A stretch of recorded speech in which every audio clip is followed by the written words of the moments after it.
Vamos ver o que ocorre quando a gente tem uma esfera mantida num certo potencial, uma esfera carregada, e a gente mantém ela próxima de uma carga pontual. E para ver o que vai acontecer, basta a gente conhecer o potencial na vizinhança dessa esfera. Então vamos primeiro determinar o potencial fora da esfera, e para isso a gente vai usar o método da imagem. Tendo o potencial, a gente pode determinar o campo elétrico, e tendo esse campo elétrico, a gente pode ver também como fica a distribuição de cargas na superfície dessa esfera. A gente vai fazer uma análise de todas essas grandezas com ilustrações calculadas das linhas de campo elétrico para diversas condições, variando o potencial da esfera e também a distância que ela se encontra da carga pontual. E para finalizar, vamos ver como fica a força de interação entre a esfera e a carga, e também fazer uma análise bem detalhada. A gente vai ver que uma esfera com carga positiva, estando ela perto de uma outra carga positiva, portanto, cargas com o mesmo sinal, a força de interação entre elas não é sempre repulsiva, ela pode ser também atrativa. Vamos ver quando isso acontece. Vamos lá. Vamos considerar uma esfera condutora num dado potencial V0 e uma carga pontual Q a uma certa distância A dessa esfera. Nesse sistema, vamos determinar o potencial em um ponto P que está fora da esfera e também fora da posição da carga Q. Vamos determinar o potencial numa região onde não existem cargas. Para resolver, vamos idealizar essa casca metálica que tem uma certa espessura, uma espessura finita. A gente idealiza ela por uma superfície matemática, uma casca matemática esférica com espessura zero. E vamos usar, aqui está o desenho, coordenadas esféricas com a origem no centro da casca esférica e a carga Q sobre o eixo Z a uma distância A da origem. O ponto P está numa distância r do centro da esfera, que é a coordenada radial em coordenadas esféricas, e ele faz um ângulo θ com um eixo Z.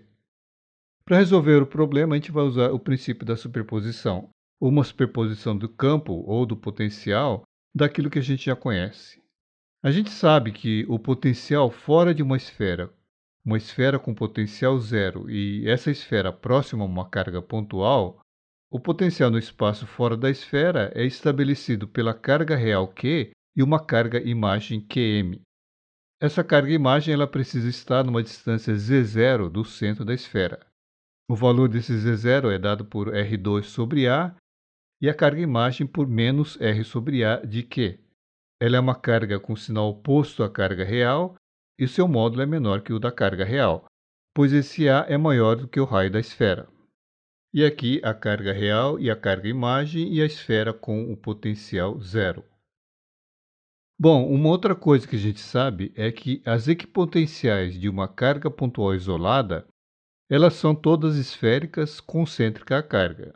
Como o potencial da carga pontual é dado pela fórmula kq sobre r, para a gente ter uma esfera com raio r e um potencial v0, a gente vai precisar ter uma carga com um certo valor qx. E esse valor qx vai ser naturalmente rv0 sobre k. Agora, se eu sobreponho esses dois casos, a gente tem como resultado uma esfera com potencial v0 perto da carga q, que é exatamente a situação proposta no nosso problema. Então veja que para a gente ter o potencial no ponto P, basta fazer uma superposição do potencial dessas três cargas pontuais. Aqui um desenho, a carga Qx a uma distância r ao ponto P, a carga Qm a uma distância Rm e a carga Q a uma distância R1. E o potencial vai ser dado, então, pela superposição dessas três cargas. Kqx sobre R mais o Kqm sobre Rm mais o Kq sobre R1. Com a solução encaminhada, agora é só a parte algébrica. Usando a regra dos cossenos, a gente tem que o Rm ao quadrado é dado por isso e o R1 ao quadrado por essa outra relação. Substituindo os valores das cargas e essas distâncias na equação do potencial, a gente tem isso. Esse segundo termo dá para escrever desse jeito. E trabalhando um pouco mais com a álgebra, a gente tem esse resultado final, que é então a equação do potencial para o ponto P fora da esfera. Ela vale para pontos fora da esfera e exclui o ponto onde está a carga pontual. Esse potencial ele satisfaz a equação de Laplace com as condições que o potencial é V0 sobre a esfera e é nulo no infinito. Vamos escrever isso. Agora, a gente está tratando de uma situação em equilíbrio eletrostático. Então, o potencial dentro da esfera vai ser igual ao potencial na superfície. Portanto, o φ para R menor que o R vai ser V0. E isso tanto para a esfera oca quanto para a esfera maciça. Agora, veja que esse Qx e Qm, eles apareceram apenas para a gente determinar o potencial fora da esfera, e é apenas um truque. Eles não existem na realidade. O que existe é apenas a carga Q que está fora da esfera. E tendo o potencial, a gente tem o campo elétrico, que é dado pelo menos o gradiente do potencial. O gradiente em coordenadas esféricas é isso aqui, sendo que no nosso caso, esse último termo, que é o componente do vetor ao longo do φ, ele é zero. E para resolver os outros dois, usando um aplicativo, aqui no caso for matemática, a gente tem isso para o termo gradiente multiplicado por 1 sobre k. Isso para a parte radial e isso aqui para a parte em θ. E com isso a gente tem os componentes do campo elétrico ao longo do R e ao longo de θ, que a gente escreve dessa forma, como um vetor ao longo de R somado com outro ao longo de θ. O componente radial é isso, e para o componente em θ a gente tem isso aqui. E isso tudo para uma região fora da esfera. Agora, dentro da esfera, uma vez que a esfera é uma equipotencial, o campo elétrico vai ser nulo. E isso tanto para a esfera oca como para a esfera maciça. Uma coisa que vai nos interessar é saber como é o campo na superfície da esfera, em R igual a R. E pegando esses componentes do campo elétrico e, de novo, usando um aplicativo, a gente obtém isso aqui para o componente radial na superfície da esfera e zero para o componente em θ. Portanto, na superfície da esfera só existe o componente radial do campo elétrico, ou seja, é um campo perpendicular à superfície. E isso era o esperado, pois a superfície da esfera é uma equipotencial e o campo elétrico ele deve ser perpendicular a uma superfície equipotencial. Tendo o campo elétrico, a gente pode determinar a densidade superficial de cargas, que é o epsilon multiplicado pelo campo elétrico na superfície, que no nosso caso é o componente ER em R igual a R. A gente determinou esse campo e, dessa forma, a densidade superficial de cargas ela vai ser dada por essa equação aqui. Mais adiante, a gente vai analisar essa fórmula com mais cuidado. Por enquanto, vamos fazer mais alguns cálculos. Vamos ver como fica a carga total, que é a integral da densidade de cargas sobre toda a superfície esférica. A gente tem o dA em coordenadas esféricas, substituindo e resolvendo, só vai sobrar no final essa integração em θ de 0 a π. Vamos resolver essa integral. Aqui é a integral indefinida, e por substituição, fazendo as contas, a gente obtém isso. Portanto, a integral definida vai dar tudo isso aqui, que simplificando vai sobrar 2 sobre a ao quadrado menos r ao quadrado. Substituindo isso na equação da carga superficial, a gente tem isso. Fazendo as contas, a gente chega no final que a carga superficial é a soma da carga Qx com a carga Qm. Ou seja, a carga superficial total é igual à carga líquida que se encontra dentro da casca condutora. Agora, um cuidado aqui. Se o Qs for igual a zero, ela não significa que não existam cargas na superfície. Ela simplesmente significa que vai existir uma igual quantidade de cargas positivas e negativas. E a soma delas, naturalmente, vai dar zero. Agora, esse resultado da carga externa ser igual à soma da carga líquida que está dentro da esfera é o esperado pela lei de Gauss. Usando essa lei na forma integral em uma superfície que passe por dentro do material da esfera, a gente chega que a carga na parede interna da esfera é menos a soma das cargas internas e fora da esfera é mais a soma dessas cargas. Então, num desenho, a gente tem na parede interna menos a soma das cargas internas e fora mais essa soma.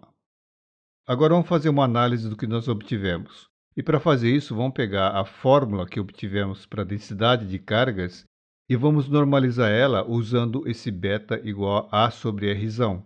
A equação que obtivemos foi essa, e substituindo esse azinho por beta Rzão, a gente obtém isso aqui.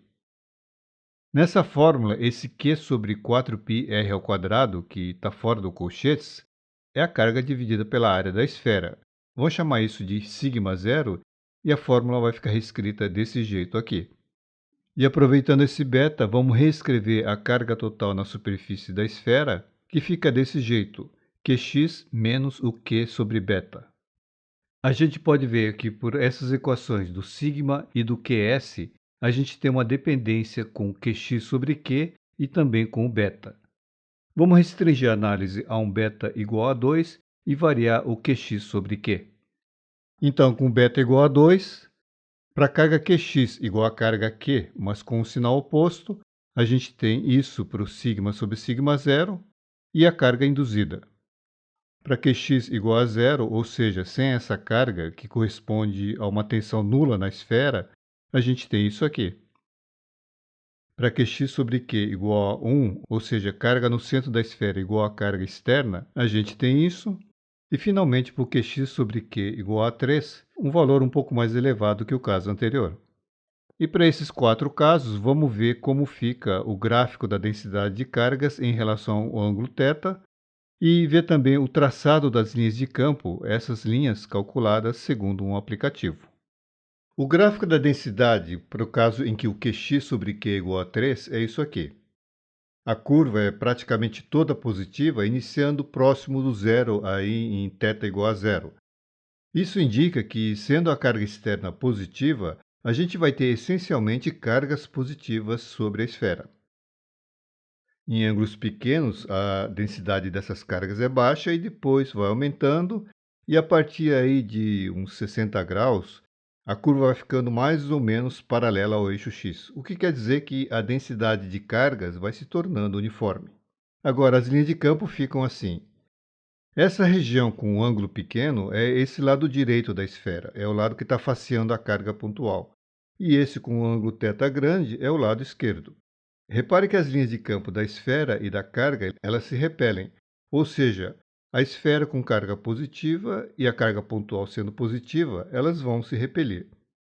Que é o que a gente sabe que acontece quando duas cargas pontuais têm o mesmo sinal, elas vão se repelir.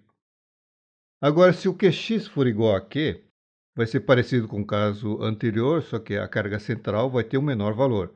Se a gente pensar em termos de potencial, isso quer dizer que o potencial na esfera vai ser menor que no caso anterior. E aqui a curva da densidade. Veja que agora a densidade assume valores negativos para ângulos pequenos e positivos para ângulos grandes. Ou seja, a gente vai ter na esfera cargas positivas e negativas, apesar do potencial na esfera ser positivo. Então, para ângulos pequenos, que é esse lado direito da esfera, as cargas vão ser negativas e o resto vai ser tudo cargas positivas. Então, nesse lado direito da esfera, em ângulos pequenos, a gente tem linhas de campo que vêm da carga pontual e encerram nessa região. Então, a gente vai ter associado a isso uma força de atração. E todo o resto da esfera, tendo cargas positivas, a gente tem associado uma força de repulsão. Não dá para saber se a resultante vai ser atrativa ou repulsiva, vai depender de qual delas vai ser dominante. Vamos analisar isso com mais cuidado um pouco mais para frente. E agora o caso em que Qx sobre Q é zero, ou seja, o Qx é zero, uma vez que o Q é a carga externa, a carga positiva. Essa situação refere-se quando o potencial da esfera ele é zero, que é o caso em que a esfera está ligada a um terra. Agora a gente vai ter cargas negativas por toda a superfície da esfera. E dá para ver que as linhas de campo correspondentes à metade da carga externa, a carga externa Q, essa metade ela vai terminar sobre a esfera e a outra metade vai para o infinito. A gente tem então linhas de campo que terminam na esfera e isso vai indicar que existe uma força de atração entre a esfera e a carga. E finalmente o caso em que o Qx sobre Q é igual a menos 1. Sendo a carga pontual Q positiva, o potencial na esfera agora é negativo, e a curva da densidade de cargas é toda na parte negativa, o que quer dizer que todas as cargas na esfera são negativas, e as linhas de campo ficam desse jeito. Novamente, a gente tem linhas de campo terminando na esfera. E são todas elas atrativas, não vai ter nenhuma repulsiva. E a gente vai ter atração entre a esfera e a carga. Ou seja, se a carga externa for positiva e a esfera estiver no potencial negativo, a gente vai ter uma atração entre a esfera e a carga.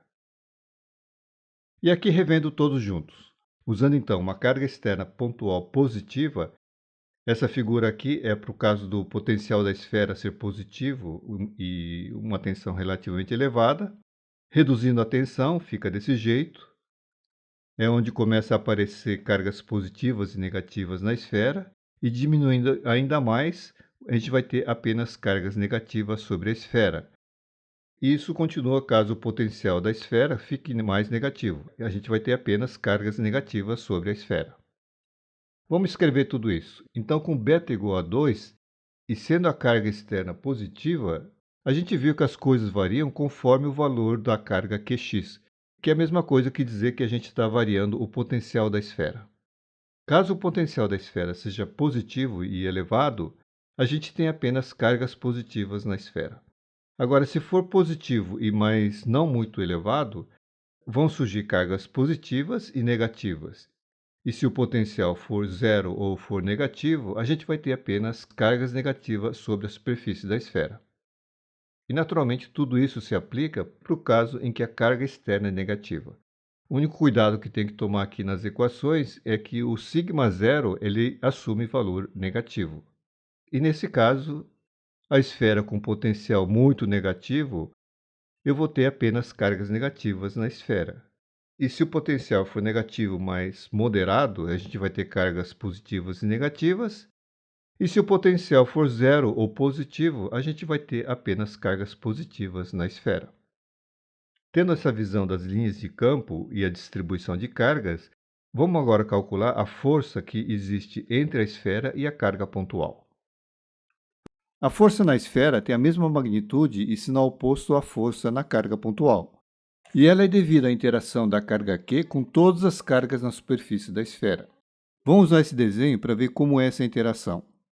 Num caso como esse, onde eu tenho uma carga positiva externa e cargas positivas e negativas na esfera, vai entrar em jogo a interação da carga externa com todas as cargas que estão na esfera. Essas cargas negativas que estão próximas, assim como as cargas positivas que estão distribuídas aí no resto da esfera. Agora, existem duas formas de se calcular essa força.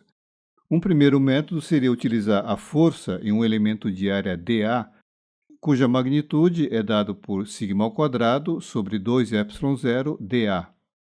E a orientação da força em cada elemento de área dA, ela fica ao longo do campo elétrico na superfície, que é radial. O cálculo é semelhante ao feito em um outro vídeo, o da esfera aterrada com a carga pontual, e é relativamente trabalhoso.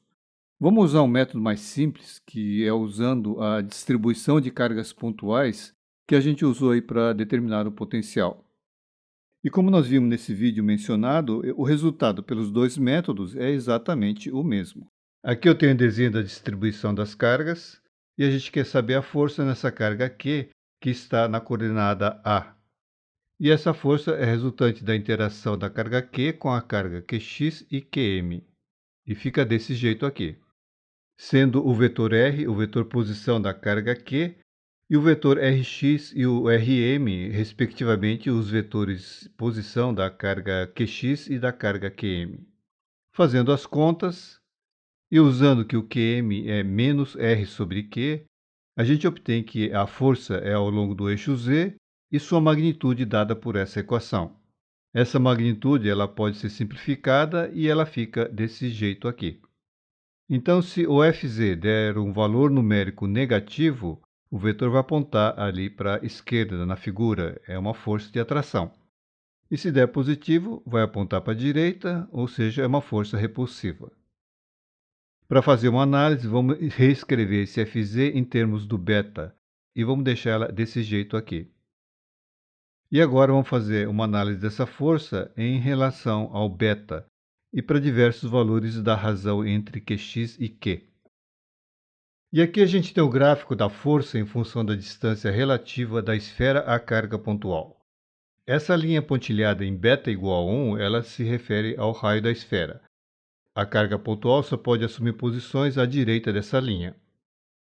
E essa curva aqui é para o Qx igual a 3 vezes o valor da carga pontual. Vamos lembrar que valores positivos para força quer dizer força de repulsão. E essa parte de baixo com a força negativa refere-se a uma força de atração. Portanto, a curva mostra que a força é atrativa caso a carga pontual esteja muito próximo da superfície e repulsiva caso a distância aumente. A gente tem a configuração das linhas de campo para beta igual a 2, que nós vimos quando vimos a densidade superficial de cargas, que é isso aqui. E como nós vimos, para esse beta, todas as cargas na esfera elas são positivas. E agora para Qx sobre Q igual a 1, que é essa curva vermelha aqui. Novamente, se a carga estiver muito próxima da superfície, a gente vai ter uma atração, e longe a gente vai ter repulsão. A gente tem a configuração das linhas de campo para beta igual a 1,5, que é isso aqui. Então veja que nesse caso, no lado direito da esfera, o lado que está faceando a carga positiva mais Q, a gente vai ter cargas menos Q distribuídas. Então a gente vai ter uma força de atração nessa região, e a força associada ao resto das cargas na esfera, que são todas positivas, a gente tem uma força de repulsão, mas a resultante ainda continua sendo de atração. Agora, para um beta maior, um beta igual a 4, a gente tem essa configuração.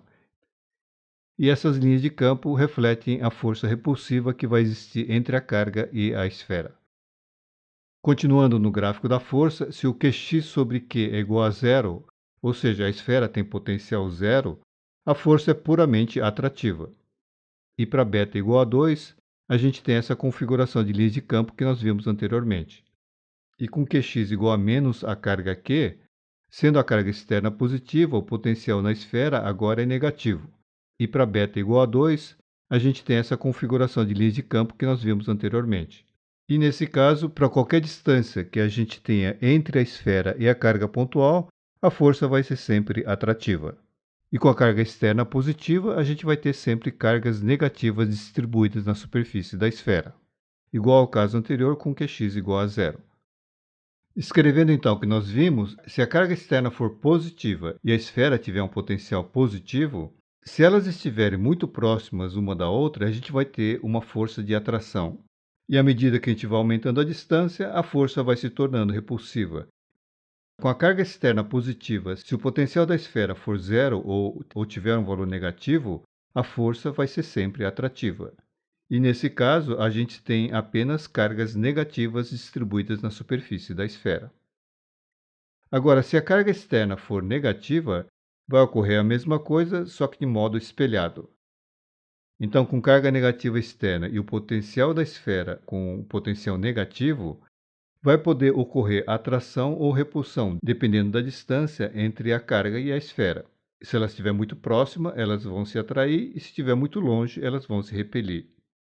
E com essa carga negativa e o potencial na esfera com o potencial zero ou potencial positivo, a gente vai ter sempre uma força atrativa e cargas positivas distribuídas na superfície da esfera. E com isso a gente encerra. Vamos para o resumo. A gente viu o que acontece quando a gente tem uma esfera metálica num dado potencial e essa esfera próxima a uma carga pontual. Primeiro, nós determinamos o potencial em toda a região fora da esfera e, para isso, usamos o método da imagem. E com a equação do potencial, a gente obteve o campo elétrico e a configuração das linhas de campo e vimos também como fica a densidade superficial de cargas na esfera. A gente viu que essas cargas elas distribuem de modo uniforme ou não uniforme, dependendo da distância em que essa carga pontual se encontra da esfera. E com isso a gente viu que a força entre a carga e a esfera ela é repulsiva caso os dois possuam cargas do mesmo sinal e se encontram relativamente afastadas uma da outra. Mas a força se torna atrativa se a carga pontual estiver muito próxima da superfície da esfera. Agora, se a esfera e a carga pontual tiverem sinais opostos, a força vai ser sempre atrativa, independente da distância que a carga pontual se encontre da superfície da esfera. E é isso aí.